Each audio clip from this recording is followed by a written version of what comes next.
Heading into the bye week and coming off back-to-back victories, Dave Canales is still non-committal on who is going to be the starting quarterback for the Carolina Panthers in Week 12 against the Kansas City Chiefs. And so as I sit here and we hear Dave Canales talk about evaluating Bryce Young, we're going to look at everything. We're going to look at the tape. We're going to look at the health of Andy Dalton, who, Andy Dalton is healthy now. There's no reason to throw that in as part of the evaluation, but we're going to watch the tape. We're going to do this. We're going to crunch all the numbers and then make a decision. I feel like, in a way, up to this point, it's kind of been a little bit of gamesmanship. Now, who are we gaming? Are we gaming ourselves? Probably. I don't think anyone really is fearing Bryce Young or Andy Dalton at this point. Like, let's be real. So for me, what I have seen over the last 2 to 3 weeks is a better version of Bryce Young. But if I'm in Dave Canales' shoes and I want to evaluate the full picture, total Bryce Young, like top to bottom, how is he looking? How does he compare? I found this interesting. So I went and crunched the numbers for 2023 compared to 2024 and looked at Bryce Young's first 5 starts. So first 5 in 23. And then we know there was a big gap, started the first 2, took off the 5, and then the last 3 in 2024. But looking at the differences, so passing-wise, completion percentage is actually a tenth lower this year than last year. 59.7% compared to 59.8%. His completions, it's 86 to 144 this year. It was 115 to 192 last year. Now I go back, and some of the stats were padded a little bit against Miami and some of these other games. Detroit, where the Panthers were just completely blown out. And then they score late. It's garbage time. And you're putting up garbage time stats. Passing yardage, 766 yards to 967 in 2023. So he's short there. And then 4 touchdowns to 6 interceptions this year. 6 to 4 last year. But again, padded those late in games.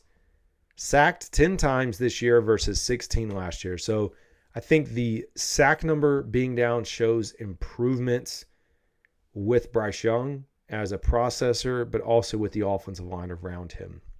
Now, I get that Dave Canales wants to see Andy Dalton, or may want to see him, or wants to figure out, can Andy Dalton do something for me next year?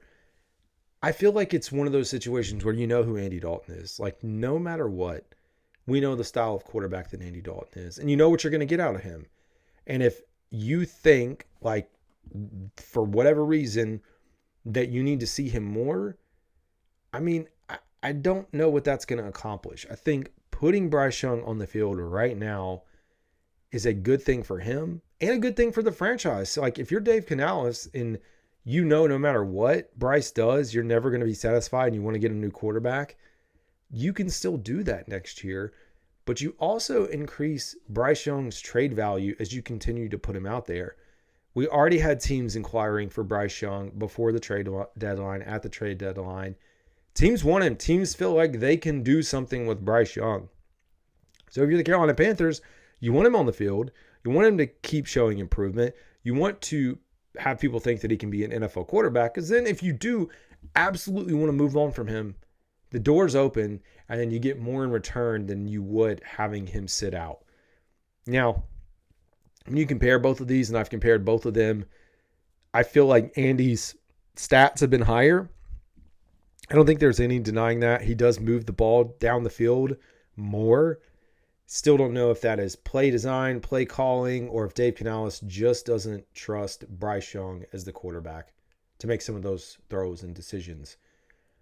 Either way, folks, I don't understand Dave Canales not committing. We're going up against the Kansas City Chiefs.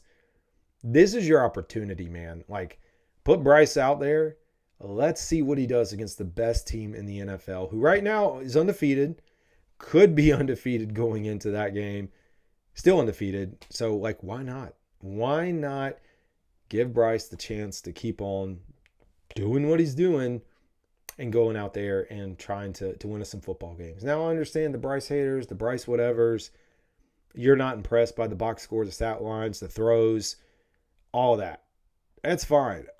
I just want to see him to continue to develop the chemistry that he has with these young weapons and go from there. So for me, Bryce Young should start the rest of the season. Hands down, no questions asked. Anyways, let me know what y'all think. Drop it in the comments. CD